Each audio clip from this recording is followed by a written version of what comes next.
Regular meeting, Wednesday, October 9th, 2024. Roll call, please. Mrs. Burkett. Here. Mrs. Crawford. Here. Mr. Gonzalez. Here. Mr. Norris. Here. Mr. Wissenthaler. Here. Please stand for the Pledge of Allegiance.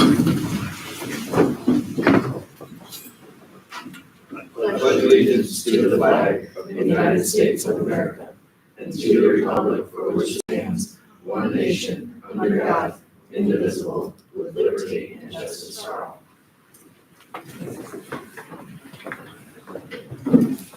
Is there a motion to adopt the agenda?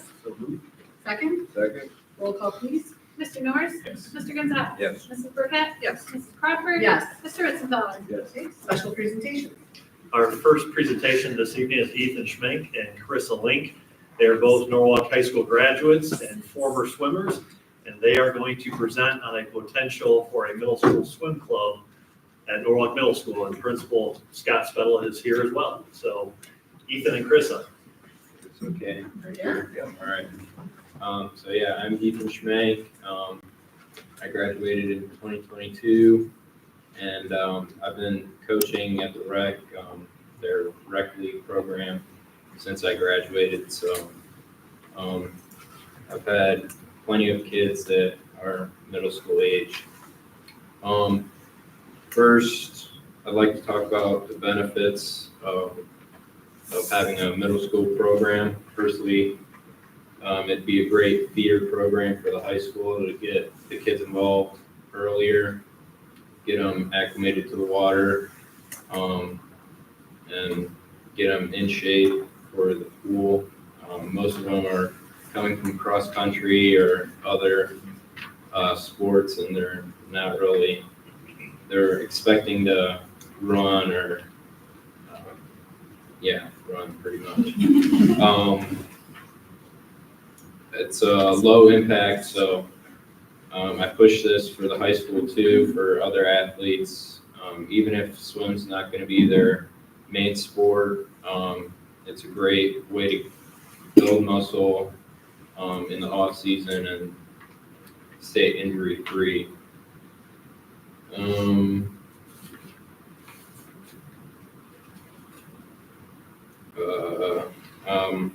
So having the middle school program will hopefully increase involvement for the high school, and then build an environment. Right now, the high school's building their numbers like a lot. We're at about max. So hopefully there will be a lot more camaraderie and a lot more school spirit with that. And yeah. For those that don't know me, I'm Carissa Link. I graduated, I was the lucky COVID class of 2020, if that says anything. But Ethan kind of gave you like our overview of why we think it's important to have our middle school. He actually took the time with our volunteer coach, Skylar Cross, to go to the middle school, and we already had 34 interested like middle school students. We're thinking as a preliminary, like if this is just starting as a club, we think our ideal number is 20. So that being said, we think long-term, like we would love to support all 34. But we noticed in the high school, it trends that like after the first week or so, you already have kids like dropping, whether it's the time commitment, realizing the sport's not for them. But swimming has always been like the environment there, it's been an inclusive kind of experience. Just kind of taking in anybody, like adding them to our family, it's always been what we've kind of stood for. And it kind of shows like my whole family went through it, and then Ethan kind of came in a little later, and it's still been the same team throughout, even the coaching and staff changes. A little bit about like what the pool time would look like. We work at the rec center. We're both part of the Norwalk Stingrays, so the swim club taking anyone from ages 6 to 18. And sometimes we find that we already have limited pool space with Stingrays, but we've been working very closely with the superintendent there, Lyndon, and she's offered us 4 lanes, which was very generous. Obviously, there are some costs with that. We've told it out. She said it's under $13 an hour. So for a whole season running from October to December, it would total about under $2,000 even to host a home meet. So we know that there's some additional costs, but we know that there would be able to fundraise for that, both on our end and seeking kind of grants elsewhere as well. But knowing and being financially transparent with families and students too about cost of swimsuits and all of that kind of cost there. But the good news is since we work so closely with the high school coach too, head coach Nikki Cross, we'd be able to use most of the equipment with them already. So that's already there and available to us. Other than that, we would love if you guys had questions, if you want to answer, or if you'd love to answer them. But that's just a little bit about it. I'm really excited about it. Yeah, it's been, yeah, I'm excited from a feeder standpoint as well. We've had to rebuild the swim lesson program at the rec as well. We've been pretty involved in that. And then feeding them to get to the swim team. So now that we have the club team being able to feed into the middle school, which then leads to even better high school performances.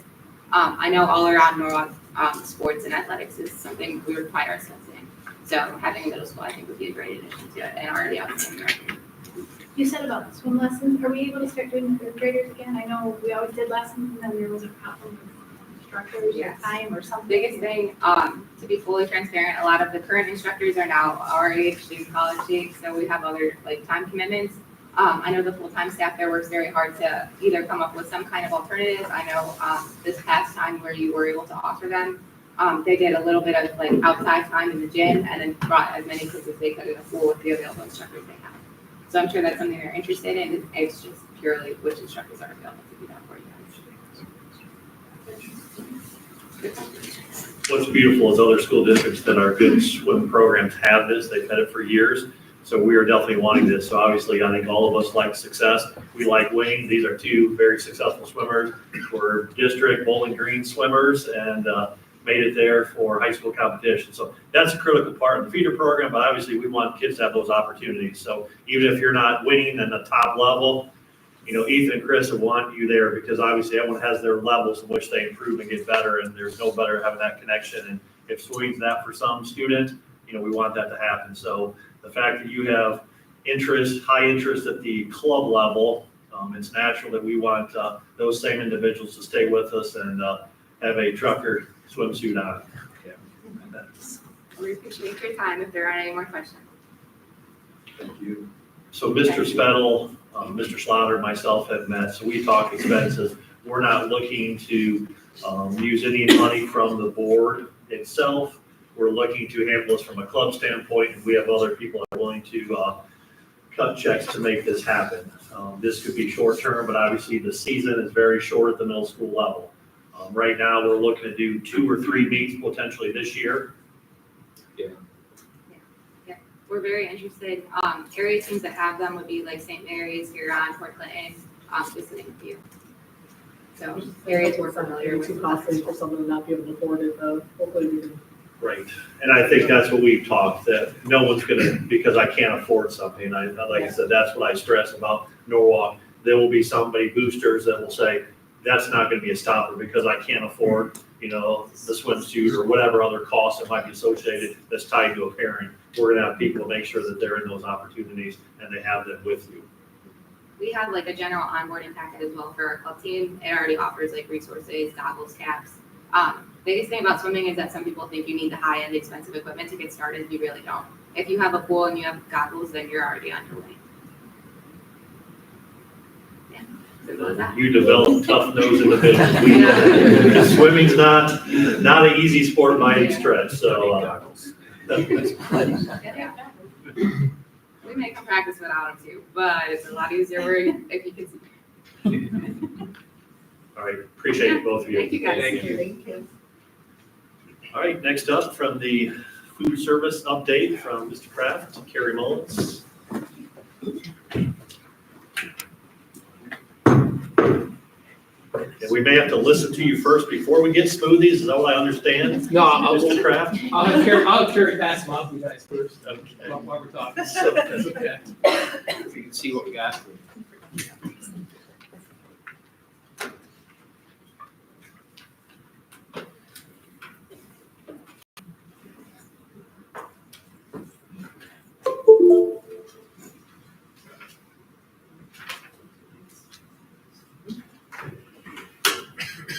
I want to do a little update with you guys about our CEP program. Oh. There we go. talking about this evening, whether you guys can see that or not. I really want you guys to see the numbers because it's really, really huge.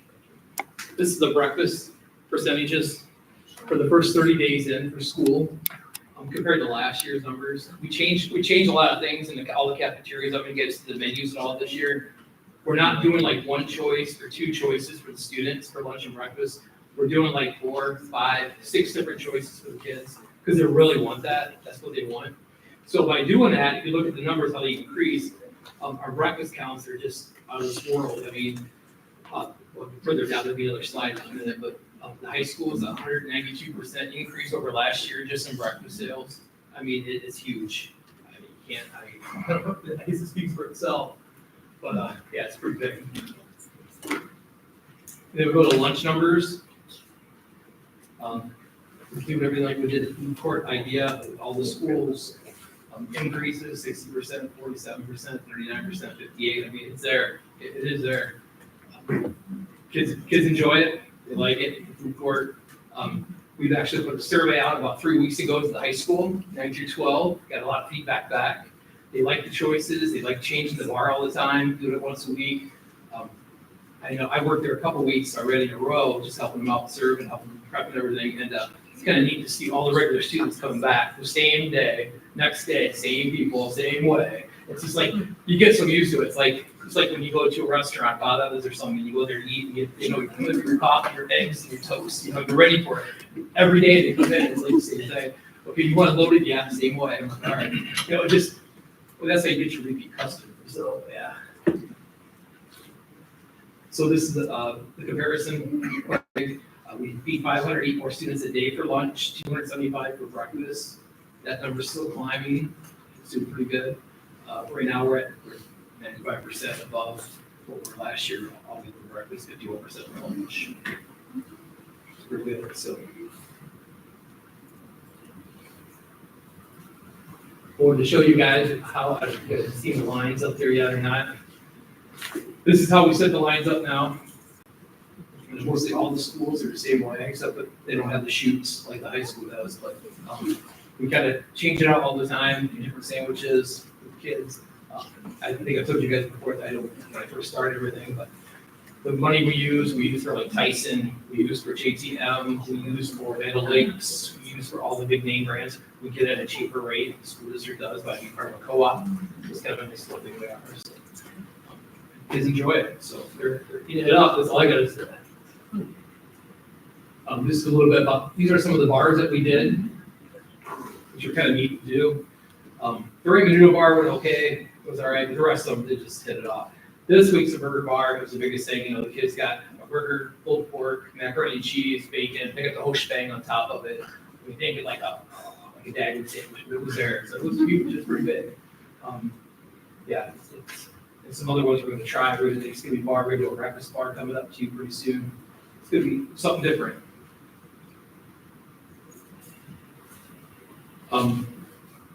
This is all the schools. This ain't just the high school, the middle school. This is some of the elementary schools too. You look see Pleasant there. It's kind of neat now. I mean, probably the last 3 weeks, 4 weeks. The competition between the schools, between the staff, to see who can make the best looking design. And now they start actually sending me pictures now. So you guys see, I'll put it on Facebook all the time. Hey, look what they're doing today. They love the color coordination. That's what they're one of the biggest things they do. So it's kind of a big thing. So it's kind of huge. Up to the top right, it's one of the biggest sellers. The kids like the Lunchables. I know, they drive me crazy, but kids like them. I mean, they want those little packs with their fruits and their veggies and some of the stuff that we put together. Today, I took a picture today on the right, chicken and waffle. That was a big hit today. We did it Maine, just Main Street today. Yeah. With fresh fruits. A little bit about this. Actually, Dan got me some information last year about pulling up a grant for the Fuel Up program. We didn't know we even got it. We didn't know we wanted it. They didn't even tell us national area got it. So, but 3 weeks ago, I got a call from Corey. He's like, "Hey, you got 6 pallets coming off the truck." I'm like, what are you talking about? He's like, there's 6 huge pallets, the whole semi doors. I'm like, what are you talking about, man? He's like, oh, they're here. I'm like, I don't know what it is, I know what it is. So this is Brad Kraft. I'm like, okay. So I went over there and he's like, I'm like, don't know what it is, or who it is. I look on there, it's the National Dairy Council. Next thing you know, we opened some crates up, and there they were. So what they gave us, if you see over on the right here, it's my right anyway. The blue containers are holders where we can actually take smoothies, make the smoothies ahead of time, take them, keep them refrigerated cold, take them anywhere you want to. On the right are the buckets to make it in. We can make such a large quantity of them. And that big monster thing there is an emulsifier blender, which is kind of neat. You can break it right in the bucket, make it right there. Yogurts are frozen fruits. We get frozen strawberries, frozen blueberries, and we get them really cheap. The government for what, $2.99 a case, so you can't complain. So kids are gonna love it. They're gonna eat it up. So, yeah, it's a big thing. I mean, we have 6 of them, 6 units just like that. All that stuff right there, 6 of them, and I mean, $12,000. I mean, I thought it was pretty cool. So it was a pretty cool thing. Students are gonna enjoy it. He's saying kids. Students are gonna enjoy it. I think they're gonna get a kick out of it. So I wanted to make sure I showed you guys first, and we're gonna push it out this week, and next week. So for all the schools. So.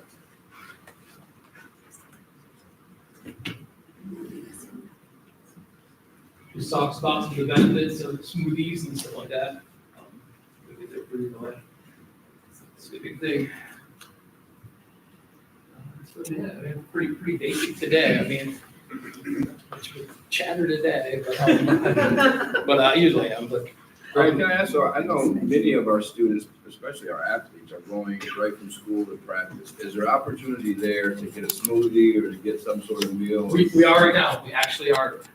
Right now we have the Boys and Girls Club. It's going on in the school.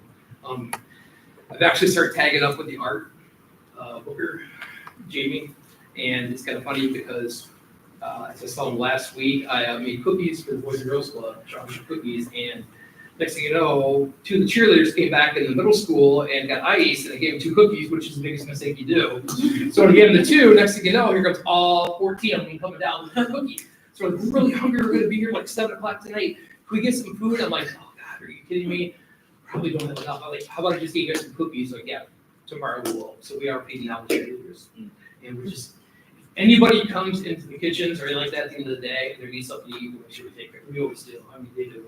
Any athletes or anything, but we want to expand it more. We're working with Josh, expand it. They're looking at, I know Scott's looking at study tables after school, we're thinking there, high school, Tuesday, so. I think it's big, especially sports. I know my kids were in sports too. I mean, it's such a pain because they're here like 7 o'clock at night. I mean, they're not going to eat till then. It's like usually we'll get something to eat or something, even something light to go. So, yeah, track and cross country kids too. They're always back here, and by the time 3 o'clock and practice starts, then they're back dinner time, but they're starving because they've been running the whole time. Yeah, I get it. I really get it. Yeah, yeah. So, yeah, we're going to expand it quickly too. So I think before we get our basketball season going here, so we got to be rolling. Which should be good. Any other questions? Okay. Thank you, Brett. Thank you. Public participation. Each person who wishes to address the board will be asked to give his or her name and address. Remarks should be limited to 3 minutes in length. If after everyone who wishes to do so has had the opportunity to speak, additional comments can be made up to a allotted time of 30 minutes. Huh? Sharon Wonder, 291 Snowy Road. This is delicious. Thank you. Yeah, this is actually like probably the best one I've ever had. Honestly. It's very good. Right, anyone else? No? All right, treasurer report. Okay, so to start off, we have the minutes. We have our regular meeting from last month, and then we had our special session meeting from last week that we held. So September 2024 financial reports, wasn't a whole lot going on in September. Probably the biggest thing was we did have one CD mature, but it didn't settle until October. So it'll be next month's report, but it was 0.03%, and we renewed it at 3.85. So that was pretty good. Also, September's interest was over $40,000. So that kind of shows the impact of what higher interest rates used to be. Of course, that's all going to be going down. They've lowered the interest rates, so that will be going down. But it was nice while it lasted, so that's good. Then we have the Wellness Committee, a stipend. We receive money from Medical Mutual through our HESI Insurance Consortium for wellness activities. So every Wednesday, we have Wellness Wednesday, where we get a snack from our food service. And we also have different activities that the Wellness Committee puts on. So this is basically just a stipend for our Wellness Committee members. Next is professional development, coming out of the Title IIA funding, which is all for professional development. $200 to each teacher or staff member. It's not just teachers. If anyone on the classified staff would like to do something for some training, maybe our secretaries would like to do something. Anyone that would like to present at that October 28th day, a stipend of $200 for them. Then we have a disposal. We have outdated sheet music that we need to dispose of. Main Street School, the cold bar. Mr. Kraft has gotten a new cold bar, so he would like to dispose of the old cold bar because it's broken. Norwood Catholic School has items for disposal that were purchased with state auxiliary funds, mostly textbooks. And finally, we have a purchasing card rebate. This is our PNC card that we use for the district. It's basically works just like a regular credit card, and we do receive cash rebates for it. So we received for the district $807.15. And of course, like I said last night, everything we do in the school district is governed by revised code. And revised code does have 33.13311 that says I need to inform the board every year exactly how much those rebates are and what we do with them. So it was $807.15, and I put it in the general fund. And that's all I have for you this month. Thank you, Joyce. We have a motion to approve items 1 through 6 under treasurer reports. Second? Any discussion? All right, roll call, please. Mr. Norris? Yes. Mrs. Burkett? Yes. Mrs. Crawford? Yes. Mr. Gonzalez? Yes. Mr. Henshaw? Yes. Personnel? Items for approval, we have 4 resignations, Nancy Fell, Kim Ajoy, 2 teachers that are at Norwalk High School, one is social studies, the other is family consumer science. Nancy Fell will be leaving us just a few weeks into the second semester. So we will recognize and honor her on January 8th at that board meeting. And then Kim Ajoy she will go through the end of the school year, and we will honor and recognize her at the June board meeting. We also have Darlene Teeters and Audra Rooker that are resigning from their classified and swim coaching positions. Number 2, we're excited because we've been a shortage with our special needs aides, so Aaron Harmeling will be fulfilling one of those positions. Michael Klug is a long-term sub, BA Step 0 for the remainder of 24-25 school year. Number 3, we have employment of substitutes, both classified and certified, as listed there. We have 1 classroom volunteer, and Julie Greer. 5 is very exciting. We have, again, Scott Spettle, principal of Norwalk Middle School here. We are starting study tables at Norwalk Middle School. We're looking to replicate what we do at Norwalk High School. So kids will have the ability across our core content areas to receive assistance post the end of 2:30 day. Number 6, we have supplemental contracts. Nick Lee, who's been a longtime coach with Coach Gray at the high school level. We're excited to have him back after a few years of not coaching, that he is going to be coaching at the middle school level. So a tried and true quality person that's going to be back and helping our kids at the middle school. Number 7, we have several with us here, Ethan Schmenk and Chris Link, as presented to us there earlier, and Hannah as assistant robotics coach. So those are our Norwalk High School coaching positions. Norwalk Middle School, we have Jeremy Bliss with basketball, Rich Juback, girls basketball, Olivia Ward, girls basketball, and Matt Goostree with wrestling.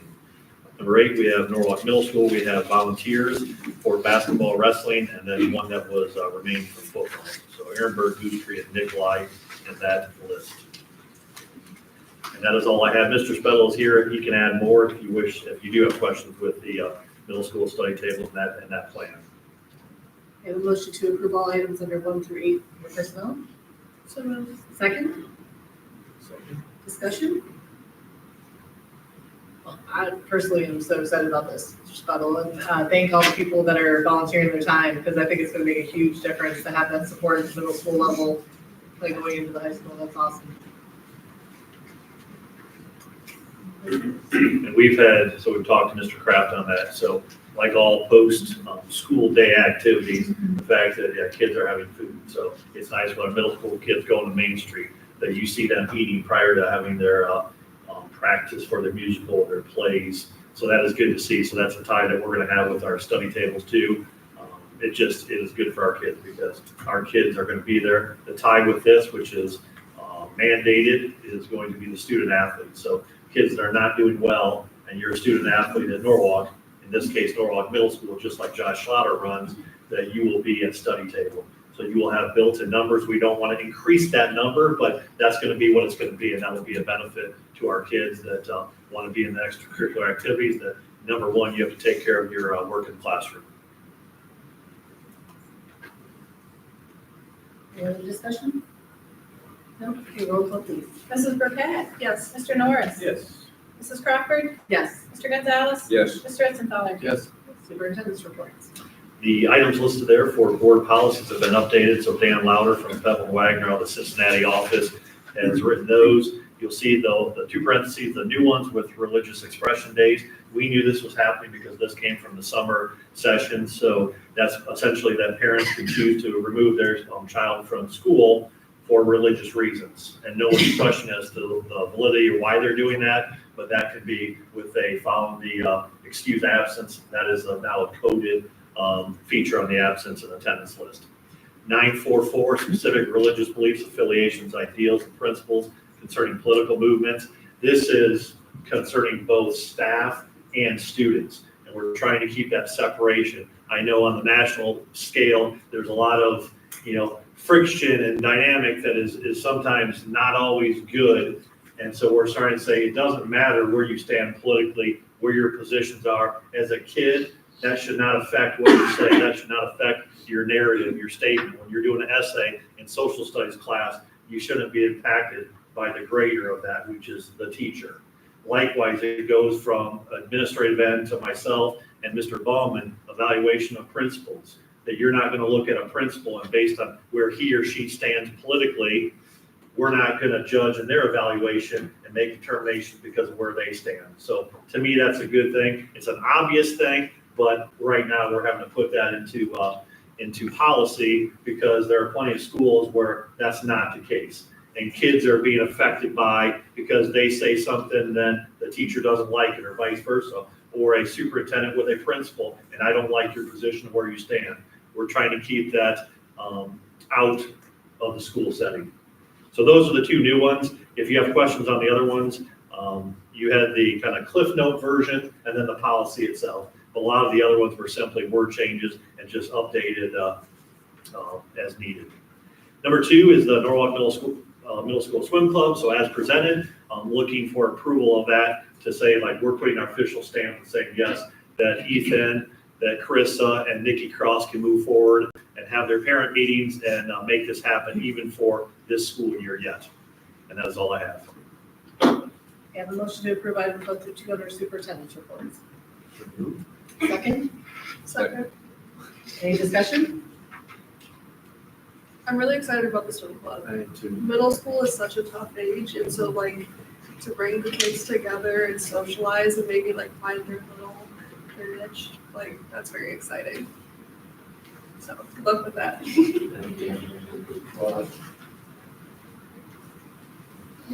Any other discussion? Roll call please. Mr. Norris? Yes. Mr. Gonzalez? Yes. Mrs. Burkett? Yes. Mrs. Crawford? Yes. Mr. Ritzenfeller? Yes. Any board discussion or comments, legislative report? I would like to update with our public events. So we have been meeting with people in our community at various places. So the ones that are happening yet, so this coming Monday will be at Rotary. That's during the luncheon. The following day on Tuesday, we're going to be at the Huron County Senior Center. That's at 11:30 a.m. That evening, we're at Norwalk Public Library. So again, Tuesday, October 15th at 6 p.m. We'll be at the Norwalk Public Library. That Thursday, we'll be in the Casa Bravos party room. So guarantee queso, salsa, but you have to listen to me. We'll get you some chips, et cetera, back in the party room at Casa Bravos to talk that. And then we have 3 other events, which is basically when you're there, we can freely talk to you. That's not going to be a formal presentation, but if you have questions, we'll definitely cover anything that you wish to discuss. So that's going to be at Wild and Free Coffee on Saturday, October 19th from 8 to 11 a.m. Ernsthausen Rec Center, Monday, October 21st from 5:30 to 7:30 p.m. And then the last would be Sherry's Coffee House Thursday, October 24th, 11 to 1 p.m.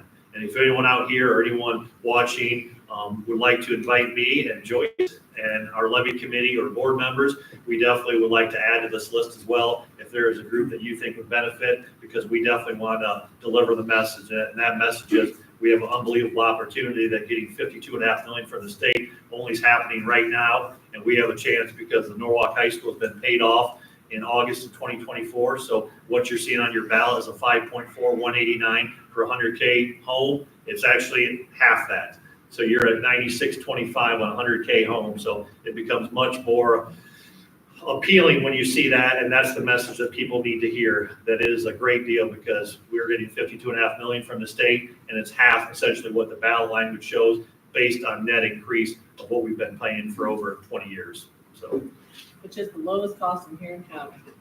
yes. So that is the impressive part. So you look at affordability compared to other places. When you look at all the 6 Huron County schools, we are the lowest. And even passing this come November 5th, we are only behind Willard as far as the lowest taxes that we're paying. So you look at all the things we've done to be beneficial to our kids, and I'll point to Mr. Ballman here, being an integral part of getting student driving here. The fact that we're feeding our kids breakfast, lunch, and all those things that are happening, we're adding opportunities, we're adding clubs, we're adding drama, musical, swimming, those things. We're giving our kids so many opportunities, and you see what we do that in the budget we do that on. We're running a line that we're good stewards with our money, and I want you to understand that that's what we're doing here. And also, don't forget Tuesday night is Reading Under the Lights. So reschedule. We really hope to see a lot of parents there. And there will also be information there about the building in case you haven't had a chance to come to any other meeting. We hope we can get you there.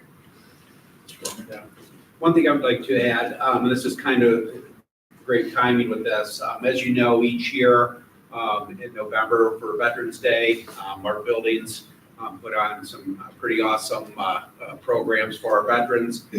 Last winter, we started discussing, more of what we can do for veterans, what we can do for military personnel and their families. So we started looking at what's called the Purple Star Award. That is a designation for schools who recognize, military members and their families and provide supports, for the military service members and their families. Sometimes you think, we don't live real close to, a military base, but we do have a lot of students, with military or military connected families, so we thought that this is a really good way to recognize our military families and also a lot of the supports that go along with that for the students, so November 1st, that application period opens up where you can apply to become recognized as a Purple Star, school district. All the schools will get the designation. So, next month at this time, be able to give you a little more detail on where we are with that. So, Mr. Katie and I have met with individuals from the Ohio National Guard, and said, hey, we're behind you on this, and we will help you through that process. So hopefully, come next spring, we will be designated as a Purple Star district.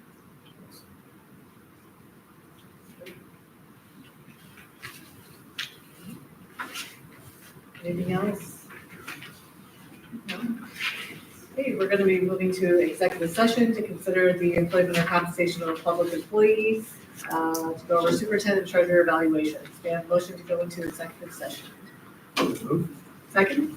Second. Roll call, please. Mr. Norris? Yes. Mrs. Burkett? Yes. Mrs. Crawford? Yes. Mr. Gonzalez? Yes. Mr. Witzenfeller? Yes. Thank you.